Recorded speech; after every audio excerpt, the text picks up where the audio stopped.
"For you really know how to perform surgery," said the nurse. But his response silenced the entire room.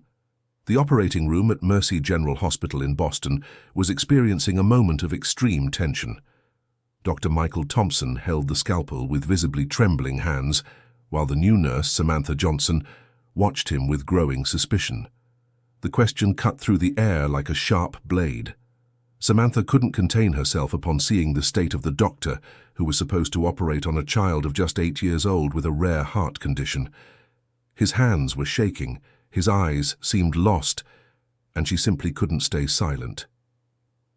"Do you really know how to perform surgery?" The words left her mouth before she could think of the consequences. The silence that fell upon the room was deafening. The other team members froze, waiting for Dr. Michael's reaction. Some lowered their eyes, embarrassed by the young nurse's boldness. Others just watched, curious to see how the doctor would react. Dr. Michael stopped completely what he was doing. His hands, which were already shaking, became even more unsteady. For a moment, it seemed he might collapse right there, in front of everyone. The scalpel almost slipped from his fingers. "I learned by operating on my own daughter 10 years ago." His voice came out choked, laden with a pain that everyone could feel. "When no surgeon in this country would take the risk of operating on her." The revelation hit the room like a thunderbolt. Samantha felt the blood run cold in her veins. She had judged too quickly, without knowing the story behind those trembling hands. It wasn't fear or incompetence that made Dr. Michael tremble. It was the memory, the pain of a father who had to learn how to save his own daughter. "Emily was the same age as this girl," continued Dr. Michael, looking at the anesthetized child on the operating table. "The same heart condition. The doctors said it was impossible, that she wouldn't survive." Tears began to stream from beneath Dr. Michael's surgical mask. Even after 10 years, the memory was still very painful. Samantha realized she had made a terrible mistake by questioning him in that way. "I spent 3 months studying, training on cadavers, learning every detail of this surgery." His voice gradually gained strength. "Because there was no choice. It was either me or... there was no other option." The anesthesiologist, Dr. Robert, who had worked with Michael for years, decided to break the heavy silence that hung over everyone. "Michael saved Emily with a technique he developed himself," said Robert, looking directly at Samantha. "A technique that is now used in hospitals all over the world." Samantha swallowed hard. She was new to the hospital, having been hired just 2 weeks prior. No one had told her about Dr. Michael's story. All she knew was that he had recently returned to operating after 5 years away. "Why did you stop?" Samantha asked, now in a much softer voice. "If you saved your daughter, why did you go so long without operating?" Dr. Michael closed his eyes for a moment. The question touched an even deeper wound. When he opened them again, there was immense sadness in his gaze. "Because Emily needed a second surgery 2 years later," he replied. "And I couldn't do it. My hands shook so much I had to stop in the middle of the procedure." The weight of that revelation made Samantha understand the situation completely. For Dr. Michael, this wasn't just a surgery. It was a confrontation with his own ghosts, with the fear of failing again when a life depended on his hands. "Who operated on Emily the second time?" asked Dr. Robert, curious. He had been away from the hospital during that period and never knew the details. "Dr. William Carter," replied Michael. "The best pediatric heart surgeon in the country at the time. My old mentor." Samantha felt a chill run down her spine. Dr. William Carter was her uncle, the man who had raised her after the loss of her parents, who had inspired her to pursue a career in nursing. The man who had left Boston 5 years ago, without giving any explanations to anyone. "Dr. Carter," she murmured, barely able to form the words. "Did you know him?" Dr. Michael looked at her curiously. He is my uncle," Samantha revealed, visibly emotional. "He raised me after my parents passed away. But he left the city 5 years ago, and we never spoke again." The connection between the two became even deeper. Dr. Michael realized it wasn't a coincidence that Samantha was there at that moment. There was something bigger at play, something he didn't yet fully understand. "Your uncle saved my daughter," said Michael with evident gratitude in his voice. But he paid a very high price for it. What price? Samantha asked, fearing the answer. He developed a condition in his hands during Emily's surgery, explained Michael. His nerves were affected by the extreme stress of the procedure. He was never able to operate again after that. Samantha felt her legs go weak. Now she understood why her uncle had left the city, why he had never practiced medicine again. He had sacrificed his career to save another doctor's daughter. "Why did you decide to start operating again now?" she asked, her voice choked. "Because this girl," Michael looked at the patient on the table, "her mother sought me out specifically. She traveled from Providence to Boston just to find me. Dear listener, if you're enjoying the story, please take a moment to like and especially subscribe to the channel. It really helps us who are just starting out. Now, continuing." "How did she know about you?" Dr. Robert asked. "Through old letters," Michael explained. "Letters that my wife kept all these years. The girl's mother is a distant cousin of Catherine. They used to correspond before Catherine passed away." Samantha realized there was much more to this story than she had initially imagined. Each revelation opened a new layer of complexity and pain.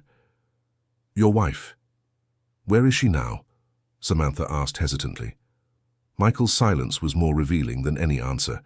He simply lowered his head and continued preparing for the surgery. It was evident this was a very painful subject for him.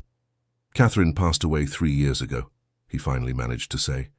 The weight of it all, the surgeries, the constant fear for Emily. She couldn't bear it anymore. The story was becoming increasingly tragic. Dr. Michael wasn't just a doctor trying to overcome his trauma. He was a man who had lost almost everything trying to save his daughter. "And Emily? How is she now?" Dr. Robert asked. "Well," Michael smiled for the first time since the conversation began. "She's in medical school. Wants to be a pediatric heart surgeon." "Does she know you've started operating again?" Samantha asked. "No," Michael shook his head. "She thinks I'm still on leave. I didn't want to worry her." At that moment, the door to the operating room swung open abruptly. Dr. Richard Bennett, the hospital director, entered with a serious expression on his face. "Michael, what are you doing here?" the director asked, visibly surprised. "You shouldn't be operating." "This child needs me, Richard," Michael replied firmly. "There isn't another surgeon in the country who masters this specific technique." "But you've been on leave for 5 years," the director insisted. "You can't just come back like this without telling anyone." "I never officially retired," Michael reminded him. "I only requested a sabbatical, and now I'm back." Dr. Richard looked around the room, noticing the tension among everyone present. It was evident there was much more happening there than a simple discussion about hospital protocols. "Does the patient's family know you're operating?" the director asked. "It was her mother who came to me," Michael explained again. "She traveled over 300 kilometers specifically to find me." "How did she know where to find you?" Dr. Richard was growing increasingly curious. "Through a network of families who have children with the same condition," Michael explained. "They communicate, share information, help each other out." Samantha began to understand the scope of the work Dr. Michael had done during his years away. He hadn't simply stopped working. He had continued helping in other ways. "During these 5 years," Michael continued, "I've consulted with families at home, guided treatments, taught care techniques. I never stopped completely." "Why didn't you return to the hospital before?" Dr. Richard asked. "Because I needed to be sure that I could operate again," Michael admitted. "I needed to be sure my hands wouldn't fail me when a life depended on them." "And now, are you sure?" Samantha asked, looking directly into his eyes. Michael looked at his hands, which still trembled slightly. Then he looked at the girl on the operating table, as small and fragile as his own daughter had been years ago. "Not yet," he admitted honestly. "But she needs me. And sometimes, when someone needs us, we find strengths we didn't know we had." Dr. Richard sighed deeply. As director, he had protocols to follow, but as a doctor, he understood the unique situation they were in. "Show me your medical records from the last 5 years," he said. "I want to see evidence that you've maintained your technical competence." Michael nodded and asked Samantha to bring a folder he had left in his locker. When she returned with the documents, Dr. Richard began to analyze them carefully. The records showed something impressive. During his 5 years away, Dr. Michael had consulted with over 200 families with children suffering from congenital heart disease. He had developed home care protocols, created guidance programs for parents, and even trained other doctors in his surgical technique. Michael. Dr. Richard was visibly impressed. These numbers are extraordinary. Your success rate in follow-ups was 100%. When you operate on your own daughter, Michael explained, you learn things no medical book teaches. You understand the parent's fear, the anxiety, the need for clear and honest information. Samantha was growing more and more admiring of the man she had judged so hastily. He wasn't just a competent doctor, he was someone who had transformed his personal pain into a life's mission. Is there anything else I need to know? Dr. Richard asked, closing the documents. This surgery, Michael pointed to the table where the girl lay, isn't just a common surgery. Her condition is exactly the same as my daughter's was, and there's a specific complication that can arise during the procedure. What kind of complication? Dr. Robert asked. The heart can stop completely during the valve correction, Michael explained technically. It's a critical moment where every second counts. I developed a specific technique to handle it, but I never taught it to anyone. Why? Samantha asked. Because I learned it out of desperation, trying to save my daughter, Michael answered. I was never sure if it would work in other cases. But did it work with Emily? Dr. Richard asked. It worked in both of her surgeries, Michael confirmed. And in 3 other cases I've monitored in recent years. Dr. Richard made his decision. As director, he had the responsibility to ensure the best care for the patients. And it was clear that Dr. Michael was the best option for that specific child. You have my authorization to operate, he said, but I want a full support team, including 2 backup surgeons if necessary. Thank you, Richard, Michael said with genuine gratitude. And I want you to document every step of the surgery, Dr. Richard added. If this technique is as effective as you say, other doctors need to learn it. Samantha realized she was about to witness something historic, not just a surgery, but potentially the birth of a new medical protocol that could save many lives in the future. May I remain as your primary assistant? She asked Michael. After what happened here, I think it would be appropriate, he replied with a small smile. Your questioning was correct. A good healthcare professional should always question when they have doubts. My uncle used to say that, Samantha murmured. Dr. Carter was a great master, Michael said. He taught me that questioning is not disrespect, it's responsibility. With that, the team began to prepare definitively for the surgery. Dr. Michael washed his hands meticulously, a ritual he had performed thousands of times, but which today had a special meaning. Samantha, he called out as he dried his hands, I need to tell you something about your uncle. She approached, eager to hear more about Dr. Carter. Before he left the city, he left me a letter, Michael revealed. A letter I never opened. Why? She asked, surprised. Because I didn't feel worthy of reading it, Michael admitted. He had sacrificed his career to save my daughter, and I had failed when I tried to operate on her again. Where is this letter? Samantha asked. At my house, Michael replied. Kept in my study desk for 5 years. The revelation created a new layer of mystery in the story. What secrets could Dr. Carter's letter contain? Why had he chosen to leave without giving explanations to anyone, including his own niece? After this surgery, Michael promised, we will go to my house and read the letter together. Samantha nodded, moved by the prospect of perhaps discovering why her uncle had disappeared from her life so abruptly. Meanwhile, outside the surgical center, the patient's mother, Mrs. Jennifer Wilson, waited nervously in the hallway.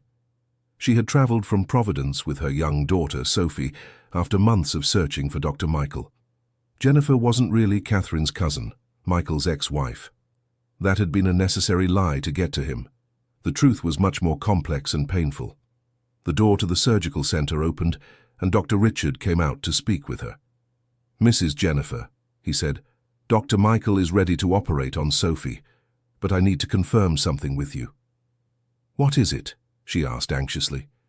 How exactly did you manage to locate Dr. Michael? Dr. Richard asked. He had been away for 5 years. Jennifer hesitated for a moment. She knew the time had come to tell the truth, even if it might complicate things. "Dr. Michael doesn't know me," she admitted. "But I have known him for a long time." "How so?" the director asked, confused. "I was a nurse here at the hospital 10 years ago," Jennifer revealed. "I was in the room when he operated on his own daughter for the first time." Dr. Richard was surprised by the revelation. Another piece of the puzzle fell into place, showing how all those destinies were connected much more deeply than anyone had imagined. "Why did you lie?" he asked. "Because I was afraid he would refuse to operate on my daughter if he knew the truth," Jennifer explained. "I saw how he suffered operating on Emily. I was afraid he wouldn't want to relive that experience with another child." "What is the full truth?" Dr. Richard asked, sensing there was still much to be revealed. Jennifer took a deep breath before continuing. "Sophie is Dr. Carter's daughter," she said, leaving the director completely shocked. The revelation completely changed the situation. Dr. Carter, the mentor who had saved Emily and then mysteriously disappeared, had a daughter with the same heart condition he had learned to treat. "Does Dr. Carter know?" Dr. Richard asked. "No," Jennifer shook her head. "When I found out I was pregnant, he had already left Boston. And when I discovered Sophie's condition, I decided to look for the only doctor I knew could save her." "Dr. Michael," the director murmured, understanding the complex situation. "He saved his own daughter," Jennifer said, with tears in her eyes. "Now I need him to save the daughter of the man who saved his daughter." Dr. Richard realized he was facing a situation that went far beyond medicine. It was a story of sacrifice, lost family connections and second chances that life offers in mysterious ways. "Mrs. Jennifer, Doctor, Michael needs to know this before the surgery," he said. "I know," she nodded. "I was waiting for the right time to tell him." "The time is now," Dr. Richard decided. This information could be important for the procedure. They returned to the operating room where Dr. Michael was finishing his final preparations. When he saw Jennifer enter with the director, he immediately knew something had changed. "Is there something I need to know?" he asked. Jennifer looked at Samantha, who was standing next to Michael. It was ironic that Dr. Carter's niece was there at the moment. She would reveal that her daughter was his granddaughter. "Dr. Michael," Jennifer began, "I haven't been completely honest about who I am." "I had a feeling," he replied calmly. "It's all right. What matters is your daughter." "Sophie is Dr. William Carter's daughter," Jennifer said directly. The silence that followed was even more intense than before. Samantha felt her legs go weak again. Not only had she discovered that her uncle had saved Dr. Michael's daughter, but now she found out she had a cousin she never knew. "Dr. Carter has a daughter?" Dr. Michael asked, visibly moved. "Had," Jennifer corrected. "He doesn't know about Sophie." "How is that possible?" Samantha asked, still processing the information. "When I found out I was pregnant, William had already left Boston," Jennifer explained. "I tried to contact him, but he simply disappeared." Dr. Michael looked at the girl on the operating table with new eyes. She wasn't just another patient. She was the daughter of the man who had sacrificed his career to save Emily. "Does this change anything for the procedure?" Dr. Richard asked. "It changes everything," Michael replied. "Now it's not just about saving a child. It's about honoring the sacrifice of the man who saved my daughter." Samantha realized that her decision to question Dr. Michael earlier had led to a cascade of revelations that completely transformed the meaning of that moment. "Dr. Michael," she said, "I think my uncle left clues about all this in the letter he gave you." "You may be right," he agreed. "But we don't have time to speculate now. Sophie needs the surgery. Dear listener, if you're enjoying the story, please take a moment to like and especially subscribe to the channel. It really helps us who are just starting out. Now continuing. The surgery finally began. Dr. Michael made the first incision with hands that had stopped trembling completely. It was as if knowing who Sophie really was had given him the strength and determination he needed. "Samantha," he said as he worked, "watch every move. This technique needs to be passed on." "Yes, doctor," she replied, focusing intensely on every detail. The surgery progressed without complications for the first 90 minutes. Dr. Michael demonstrated exceptional skill, moving with perfect surgical precision. It was clear that despite being away for 5 years, his technical competence was intact. "The valve is more damaged than the tests showed," Dr. Robert commented. "Yes," Michael agreed. "We'll need to perform a more extensive repair." It was at this moment that the complication he had anticipated arose. Sophie's heart stopped completely during the manipulation of the cardiac valve. "Cardiac arrest," announced Dr. Robert. "Stay calm," Dr. Michael said, with a serenity that surprised everyone. "It's exactly what happened with Emily." His hands moved with extraordinary speed and precision. Instead of following the standard resuscitation protocol, he applied a completely different technique that no one in the room had ever seen before. "What are you doing?" Dr. Richard asked, observing from the corner of the room. "Internal cardiac massage combined with direct electrical stimulation of the sinoatrial node," Michael explained as he worked. "It's a technique I developed for specific cases like this one." "Is that even possible?" Samantha asked, fascinated. "Theoretically, yes," Dr. Robert answered, "but I've never seen anyone perform it with such precision."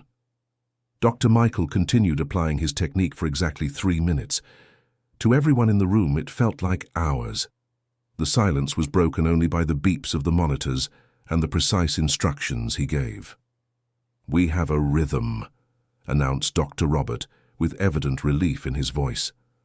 Sophie's heart had started beating normally again. Dr. Michael's revolutionary technique had worked once more. "How did you develop this?" Dr. Richard asked, impressed. "Desperation," Michael replied simply. "When your daughter is slipping away, you try things you would never attempt under normal circumstances." "And did it work with Emily too?" Samantha asked. "It worked," Michael confirmed, "and in 3 other cases since then. But I never formally documented the technique." "Why not?" Dr. Richard insisted. "Because I was afraid it was just luck," Michael admitted. "But now I see it's more than that." The surgery continued for another 2 hours, with Dr. Michael demonstrating not only exceptional technical competence, but also a calm and confidence that spread to the entire team. It was clear he had found his calling again. "Final suture," he announced, completing the procedure. "Vital signs stable," Dr. Robert confirmed. "Procedure successfully completed," Dr. Michael said, finally relaxing after 4 intense hours. When Sophie was taken to recovery, Dr. Michael left the operating room to speak with Jennifer. She was in the hallway, anxiously awaiting news. "How is she?" were Jennifer's first words. "The surgery was a complete success," Michael replied. "Sophie will make a full recovery." Jennifer broke down in tears of relief. All the months of anguish, the desperate search for Dr. Michael, it had all been worth it. "Thank you," she managed to say between sobs. "Thank you so much." "Don't thank me," Michael said gently. "Thank Dr. Carter. He's the one I learned the technique from, the technique that saved your daughter." "Will he get to know he has a daughter?" Jennifer asked. "That's for you to decide," Michael replied. "But if you want my opinion, I think he has a right to know. And Sophie has a right to know her father." Samantha, who had been listening to the entire conversation, approached Jennifer. "If you decide to look for my uncle," she said, "I can help. I know where he is." "You know?" Michael asked, surprised. "I found out 2 years ago," Samantha explained. "He's in a small town in New England, working as a general practitioner. He has a modest practice, treating people in need." "Why did you never go visit him?" Jennifer asked. "Because I was angry," Samantha admitted. "I didn't understand why he had abandoned me. But now, after everything that happened today, I think I'm starting to understand." Dr. Michael realized that day had been transformative for everyone involved. Not only had he overcome his trauma and returned to surgery, but discoveries had also emerged that could reunite a family separated by circumstances. "Jennifer," he said, "may I make a suggestion?" "Of course," she replied. "When Sophie recovers completely, how about we all go visit Dr. Carter together?" Michael proposed. "I think there are many things we need to clear up." "That would be wonderful," Jennifer agreed. "And I want to be there when you read the letter he left me," Samantha added. "Then it's decided," Michael said. "In 2 weeks, when Sophie is discharged, we will take this trip." In the days that followed, news of Dr. Michael's revolutionary technique spread through the hospital. Doctors from other departments came to visit him, curious to learn more about the procedure that had saved Sophie. "You need to publish a scientific paper about this," Dr. Richard insisted during one of their conversations. "I'm considering it," Michael replied. "But first I want to document a few additional cases." "How many cases do you plan to follow?" Dr. Richard asked. "At least 10, Michael said. "I want to be sure the technique is replicable by other surgeons." "And if it is?" Dr. Richard asked. "Then I'll create a training program," Michael revealed. "I want to teach other doctors so more children can be saved." Samantha, who had become his chief assistant, was meticulously documenting every surgery. She had developed a passion for the work and a deep admiration for Dr. Michael. "Why did you decide to specialize in surgical nursing?" Michael asked during a break. "Because of my uncle," she replied. "He always said teamwork saved more lives than any individual technique." "He was right," Michael agreed. "Alone, I never could have saved Sophie. It was the teamwork that made the difference." "Including my initial questioning?" Samantha asked with a smile. "Especially your questioning," Michael replied, laughing. "Questioning is the foundation of good medicine." Meanwhile, Sophie was recovering quickly. At 8 years old, she showed a natural curiosity about what had happened to her.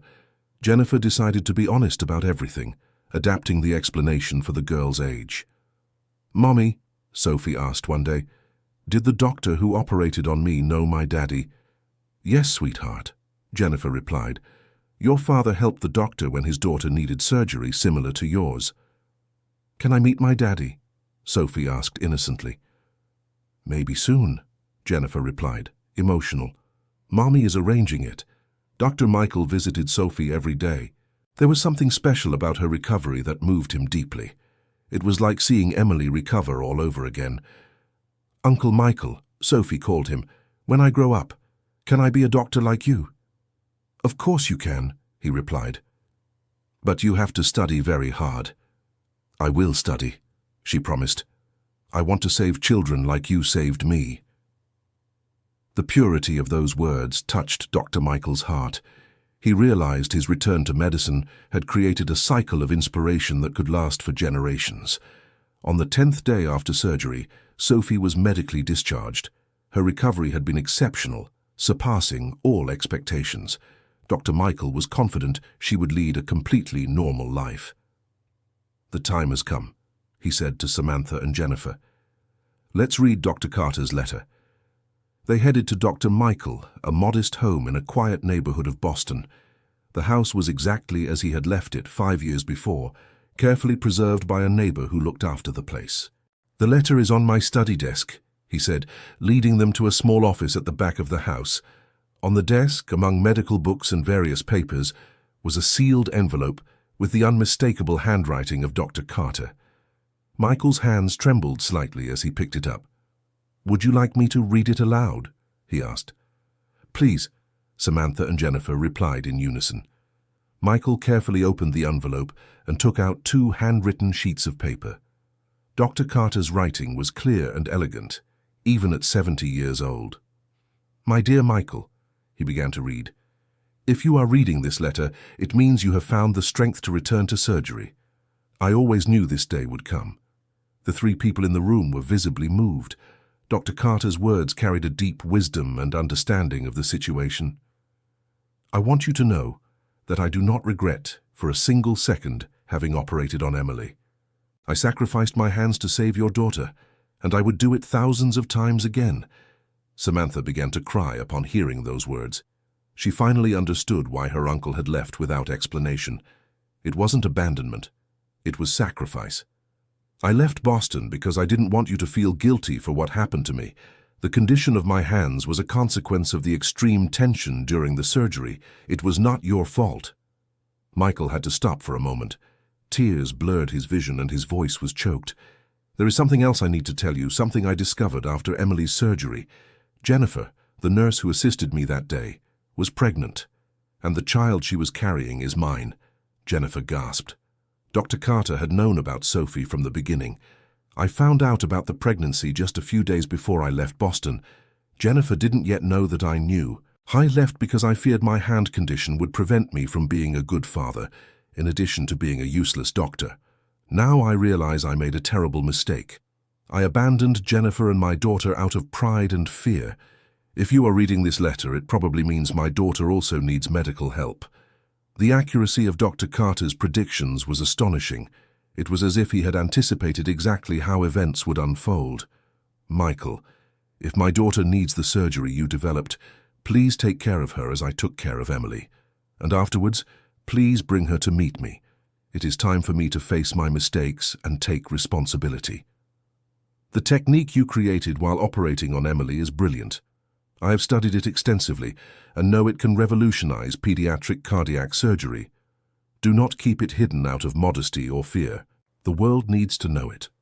Dear listener, if you are enjoying the story, please take a moment to like and especially subscribe to the channel. It helps us a lot as we are just starting out, now continuing.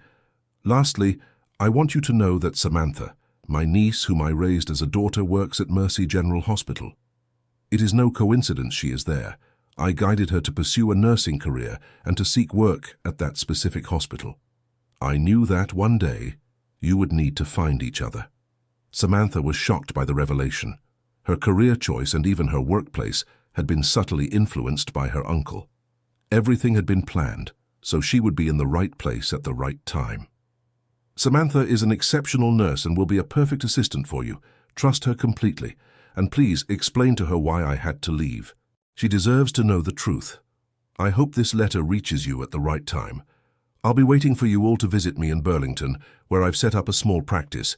It's not much, but it's where I can help ordinary folks who need basic medical care. With all my affection and admiration, Dr. William Carter. P.S. Michael, the technique you developed can be improved even further. I have some ideas I'd like to share with you. The silence that followed the reading was filled with emotion. All the mysteries had been cleared up, all the connections revealed. Dr. Carter had orchestrated everything with impressive wisdom, even from afar. He knew, Jennifer murmured. He always knew everything. And he prepared us for this moment, Samantha added. Even my presence in the operating room was planned. We need to go to Burlington, Michael decided. Right now. Now? Jennifer asked. We've waited too long, Michael said. Doctor, Carter deserves to meet Sophie, and Sophie deserves to meet her grandfather. Grandfather?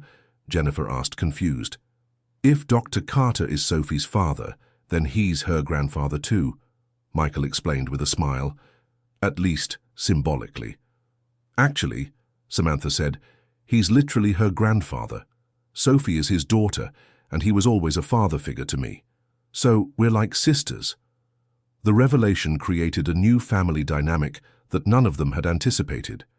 Dr. Carter had not only saved Michael's daughter, but had also created complex family connections that were now coming to light. They decided to leave for Burlington the next morning. Michael requested a 3-day leave from the hospital, explaining the situation to Dr. Richard, who was fascinated by the whole story. Are you going to document all this? Dr. Richard asked. This story is extraordinary. Maybe, Michael replied. But first I need to focus on what really matters, the people. The next morning they set off in 2 cars, Michael driving with Samantha and Jennifer with Sophie in the other vehicle.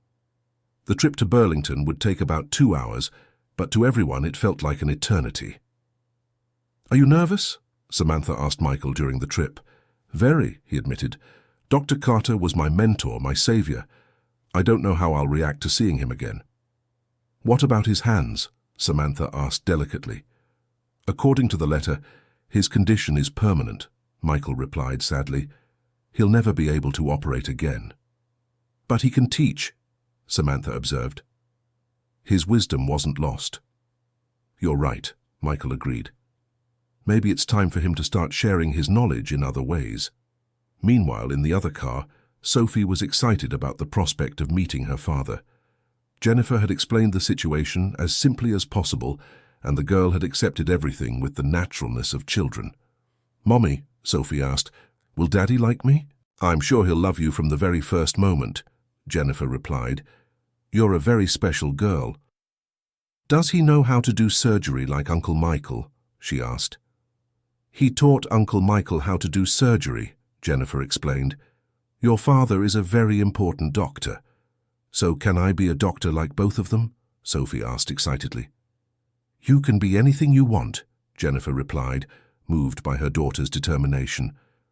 When they finally arrived in Burlington, they had to look for Dr. Carter's practice. It was a small town and everyone knew the outside doctor who treated needy people with exceptional dedication. The practice was in a simple house in the town's historic center. A modest sign on the door read, "Dr. William Carter, General Practice, Free Care." Michael parked the car in front of the practice and took a deep breath. 5 years had passed since he last saw Dr. Carter. So much had changed in their lives since then. "Are you ready?" Samantha asked. "No," Michael answered honestly, "but let's go anyway." They entered the office together. The waiting room was simple but welcoming, with a few plastic chairs and old magazines on a coffee table. There were some pictures on the walls with landscapes of New England. An elderly woman was at the reception desk. When she saw them enter, she smiled kindly. "Do you have an appointment?" she asked. "Actually," Michael said, "we're personal visitors of Dr. Carter. He knows us." "Your name?" the receptionist asked. "Dr. Michael Thompson," he replied. The woman's expression changed completely. It was clear she knew the name. "Dr. Michael," she exclaimed, "Dr. Carter has been waiting for you for 5 years." "He knew we would come?" Samantha asked.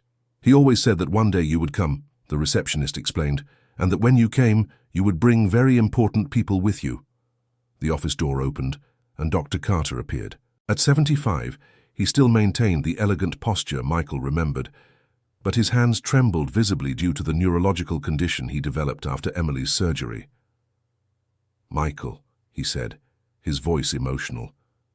"You came."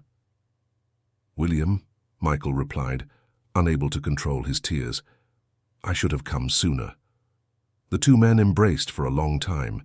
It was a reunion filled with emotion, gratitude, and mutual forgiveness. "Samantha," Dr. Carter said, turning to his niece. "My dear girl." "Uncle William," she replied, running to hug him. "Why did you leave without telling me anything?" "Because I was a proud fool," he admitted, "and I thought I was protecting you." "Uncle," Samantha said, "there's someone you need to meet." Jennifer approached, holding Sophie's hand. Dr. Carter looked at them and immediately recognized Jennifer, even after so many years. "Jennifer," he said softly. "And this must be—" "Sophie," Jennifer finished. "Your daughter." "Doctor." Carter looked at the girl and immediately saw his own features reflected in her face. The eyes, the shape of the nose, the shy smile. There was no doubt she was his daughter. "Hi, Daddy," Sophie said simply, as if she had known him her whole life. Dr. Carter knelt before the girl, his trembling hands gently touching her face. "Hello, my princess," he managed to say. "Daddy missed you so much." "I missed you too," Sophie replied, "but Mommy said you were taking care of other people who needed you." "That's true," he confirmed, "but now Daddy wants to take care of you too." Michael watched the reunion between father and daughter with deep emotion. It was as if a circle was completing itself. Dr. Carter had sacrificed everything to save Emily, and now Michael had saved his daughter. "William," Michael said, "I need to tell you about Sophie's surgery." "Did she have the same heart condition as Emily?" Dr. Carter asked, still holding his daughter's hand. "Exactly the same," Michael confirmed, "and I used the technique I developed while operating on Emily to save her." "Did the technique work?" Dr. Carter asked anxiously. "Perfectly," Michael replied. "Sophie is completely cured." Dr. Carter closed his eyes and murmured a prayer of gratitude. His daughter was saved, and the technique that had cost him the use of his hands had proven to be truly revolutionary. "Michael," he said, "you need to publish this technique. The whole world needs to know about it." "I'm working on it," Michael replied, "but I need your help to perfect it." "My hands don't work anymore," Dr. Carter said sadly. showing the constant tremor. "But your mind is perfect," Michael countered. "You can guide me, teach me how to refine the technique." "Would you like to work together?" Samantha asked, excited by the prospect. "If William agrees," Michael said. "It would be an honor," Dr. Carter replied. "But you would have to come here. I can't leave my patients in Burlington." "Then we'll come," Michael decided. "I can set up a research program here, and Samantha can coordinate the documentation work." "And me?" Jennifer asked. "What can I do to help?" "You could manage the administrative part," Dr. Carter suggested, "and help take care of all of us." "It would be like a family working together," Sophie observed with the simplicity of a child. "That's exactly it," Michael agreed.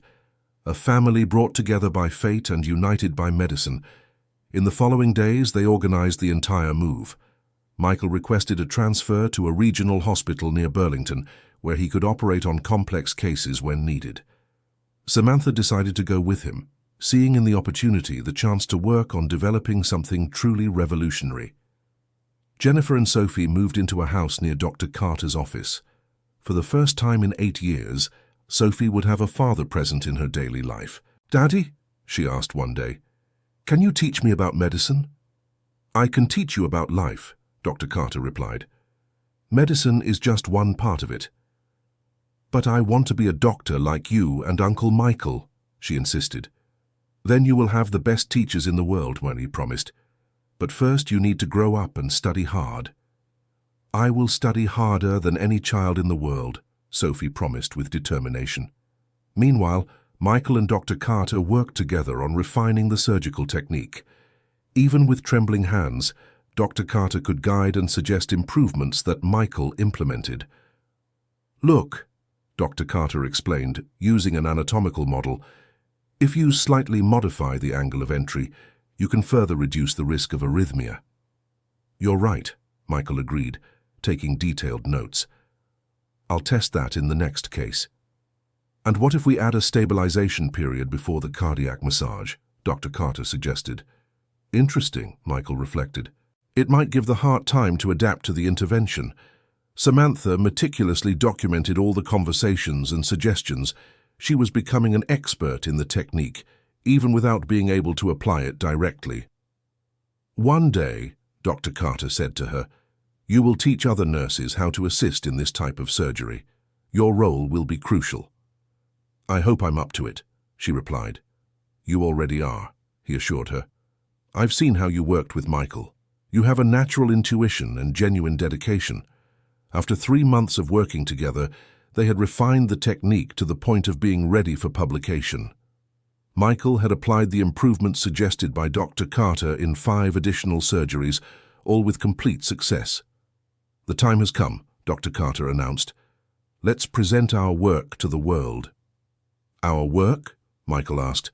"But you can't operate anymore." "I can't use the scalpel," Dr. Carter corrected, "but I can think, analyze, teach. This work is ours, not just yours."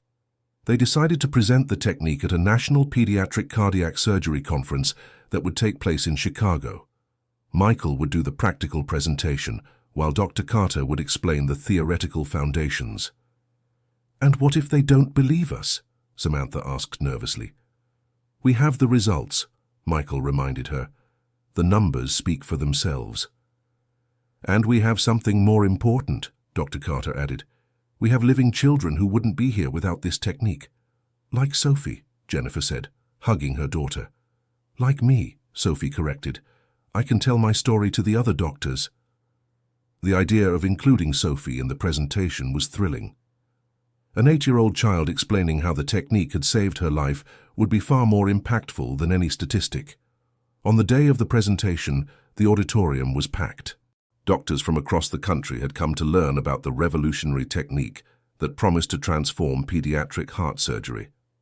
Michael began by explaining how he had developed the original technique, driven by the desperation to save his own daughter. Dr. Carter, even with trembling hands, gave a brilliant presentation on the scientific foundations of the modifications. "And now," Michael announced, "we would like to introduce someone very special. A little girl who is alive today because this technique worked. Sophie walked onto the stage with the natural confidence of a child. She had rehearsed her speech, but when she started speaking, it came straight from the heart. "Hi, my name is Sophie," she said into the microphone. 4 months ago, my heart was very sick. The doctors in my hometown said I might pass on. The word die had been carefully avoided, but everyone understood what she meant. My mummy brought me to Boston to meet Dr. Michael. He operated on my heart using a technique that my daddy helped create. "Is your daddy a doctor?" someone from the audience asked. "Yes," Sophie replied proudly. "My daddy is Dr. William. He can't do surgery anymore because his hands got sick while saving another little girl. But he's still the best doctor in the world." The silence in the auditorium was absolute. The story touched the hearts of everyone present. Experienced doctors were visibly moved. "Now my heart is good," Sophie continued, "and when I grow up, I'm going to be a doctor to save other children like I was saved." The audience erupted in applause. It wasn't just scientific approval, it was a human recognition of what that technique represented. "Any questions?" Michael asked when the applause died down. Dr. Michael, a doctor from New York, stood up. "How long does it take to learn this technique?" "It depends on the surgeon's experience," Michael replied. "But with proper training, I believe any experienced heart surgeon can master it in a few weeks." "Will you be offering training courses?" another doctor asked. "Yes," Dr. Carter replied. "We are developing a complete teaching program in Burlington." "Why Burlington?" someone asked. "Because that's where we make a difference," Dr. Carter explained. "There's no use having the best technique in the world if it's only applied in major urban centers. We want to train doctors to bring this technique wherever children need it." The answer generated more applause. The philosophy behind the work was as important as the technique itself. In the following months, doctors from all over the United States and even from other countries began arriving in Burlington to learn the technique. Dr. Carter's small practice turned into an international reference center. Michael and Samantha coordinated the practical aspects of the training, while Dr. Carter taught the theoretical classes. Jennifer managed the logistics of receiving so many visitors in a small town. "I never imagined our technique would have this impact," Michael said one evening after a particularly intense day of training. "I knew," Dr. Carter replied calmly. "From the moment you operated on Emily, I knew I had witnessed something special." "Why did you never tell me?" Michael asked. "Because you needed to discover it for yourself," Dr. Carter explained. "If I had told you back then, you might have doubted yourself." "And Sophie?" Michael asked, watching the girl playing in the garden. "How is she handling all this attention?" "She loves it," Jennifer replied, laughing. "I think she was born to be the center of attention." "She's going to be an exceptional doctor one day," Samantha observed. "If she wants to," Dr. Carter corrected.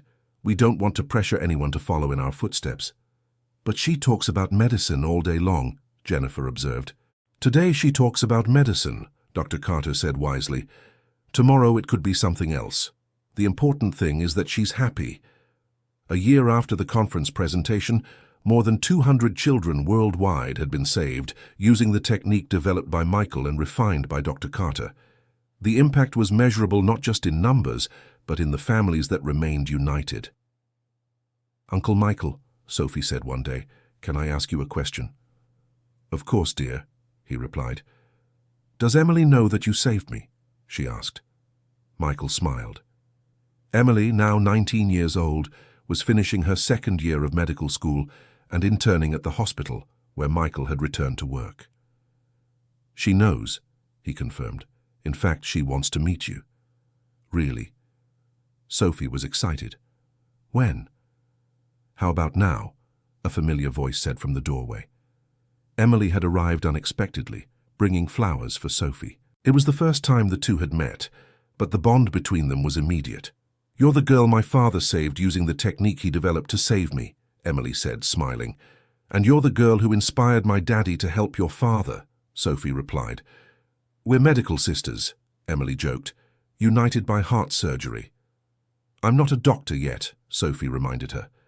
"But you will be," Emily assured her. "I can feel it."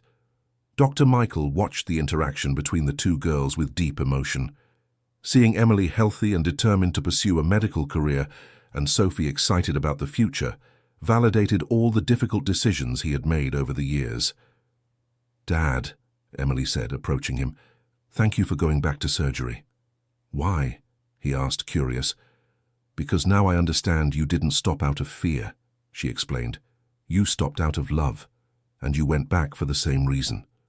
"How do you know that?" Michael asked, surprised by his daughter's maturity. "Because I became a doctor for the same reasons," she replied. "Love for life, for the possibility of making a difference." "And your hands?" he asked. "Aren't you afraid that one day—" "No," Emily replied firmly. "If my hands fail one day, I'll find other ways to heal, like Dr. Carter did." Dr. Carter, who had overheard the conversation, approached the group. "Emily is right," he said. "Medicine isn't just in the hands, it's in the heart, in the mind, in the genuine desire to help." "That's why you're all extraordinary doctors," Sophie observed. "You operate with your hearts." The simplicity of Sophie's observation touched everyone. At 9 years old, she had understood something that many experienced doctors take decades to learn. That evening, everyone had dinner together at the house Dr. Carter had rented to host the extended family that had formed. It was a large table with Michael, Emily, Dr. Carter, Samantha, Jennifer, and Sophie. "A question," Jennifer said during dessert. "What do you think would have happened if Samantha hadn't questioned Michael that first day?" "I probably would have operated with shaky hands," Michael admitted, "and maybe I wouldn't have had the courage to apply the new technique."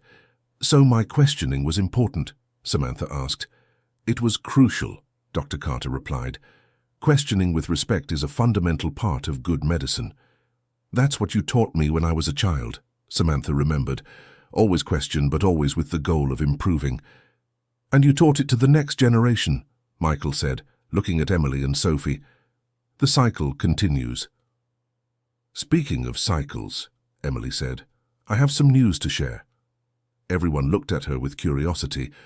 "I've been accepted into an exchange program," she announced. "I'm going to spend 6 months learning pediatric cardiac surgery at a hospital in the United Kingdom." "How wonderful!" Dr. Carter exclaimed. "But the best part," Emily continued, "is that they want to learn our technique. I'm going to teach American doctors the method that saved my life." "The technique is spreading around the world," Michael said, moved. "Daddy," Sophie said, "when I become a doctor, can I teach the technique too?" "If you want to be a doctor," Dr. Carter replied, "you'll learn everything you need to know." "I want to," she said determinedly. "I want to save children like you saved me." "Then you will have the best teachers," Michael promised. "All of us will teach you." "Including me," Emily added. "When I return from the United Kingdom, I'll have a lot to share." The conversation continued late into the night, with plans for the future, memories of the past, and gratitude for the present. It was an unconventional family, united not by blood, but by shared experience and a common purpose. 2 years later, the training center in Burlington had become officially recognized as an international research institute. Doctors from more than 20 countries had been trained in the technique, and hundreds of children continued to be saved. Sophie, now 11 years old, attended the theoretical classes whenever possible. Her understanding of medicine impressed even the most experienced doctors who came for the training. "Dr. Carter," a Japanese doctor asked during a class, "does your daughter really understand all this?" "She understands because she has lived it," Dr. Carter replied. "Personal experience is the best teacher." "And does she really want to be a doctor?" the doctor insisted. "She wants to help people," Dr. Carter corrected. "If that's through medicine, great. If it's through some other way, that will be wonderful too." Samantha had become the head nursing instructor at the center. She trained nurses from all over the world in the specific care required for the technique. "The difference between success and failure," she explained in her classes, "often lies in the quality of nursing care." "How did you develop such perfect synchronization?" a German nurse asked. "Mutual trust," Samantha answered, "and a lot of practice, but mostly by understanding that each one of us is crucial to the success of the whole." Michael had reduced his surgeries to focus on teaching. He operated only on special cases and dedicated most of his time to training other surgeons. Dr. Michael, a young American doctor, asked, "How can we be sure we're ready to apply the technique?" "You can never be absolutely sure," he answered honestly. "But when you reach the point where you worry more about the patient than about your own performance, you'll be ready." "How do we know when we've reached that point?" another doctor asked. "When your hands stop shaking, not from confidence, but from total focus on the life in your hands," Michael explained. Emily had returned from the United Kingdom with new techniques and perspectives. At 21, she was already considered one of the most promising young surgeons in the country. "Dad," she said one day, "I want to propose something." "What is it?" Michael asked. "I want to create a fellowship program for young doctors from poor countries," she explained, "so they can come here to learn the technique and then take it back to their countries." "That's a wonderful idea," Michael agreed, "but it will need funding." "I already have it," Emily smiled. "The American hospitals where I worked are interested in sponsoring the program." "My daughter, the medical entrepreneur," Michael said, proud. "I learned from the best," she replied. "You're the one who turned a personal tragedy into a medical revolution." "It wasn't just me," Michael reminded her. "It was our entire extended family, and it had truly become a family. Dr. Carter was officially Sophie's grandfather, but he had become a father figure to Michael and Samantha as well. Jennifer was the mother who cared for everyone. Samantha was the devoted sister. Emily was the proud daughter. And Sophie was the constant inspiration. "You know," Dr. Carter said during one of the Sunday family gatherings, "what makes me proudest in this whole story?" "What?" everyone asked. "It's not the lives we saved," he said. "It's the family we built in the process." "The lives we saved are a consequence of the family we became," Michael observed. "Exactly," Dr. Carter agreed, "because when we operate driven by love, by true bonds, our technique transcends medicine, it becomes art." Sophie, now 13, and even more determined to be a doctor, had become a sort of mascot for the center. She knew all the visiting doctors, and often helped them with translations as she spoke Portuguese, English, and Spanish fluently. "Uncle Michael," she asked one day, "do you regret anything?" "Why?" he asked, curious. "Because if you hadn't stopped operating for 5 years, maybe you wouldn't have developed the technique so much," she explained. Michael was impressed by the depth of the girl's reflection. "You're right," he said. "Sometimes we need to stop, to truly move forward. Like how Daddy stopped operating but didn't stop being a doctor," she observed. "Exactly," Michael confirmed.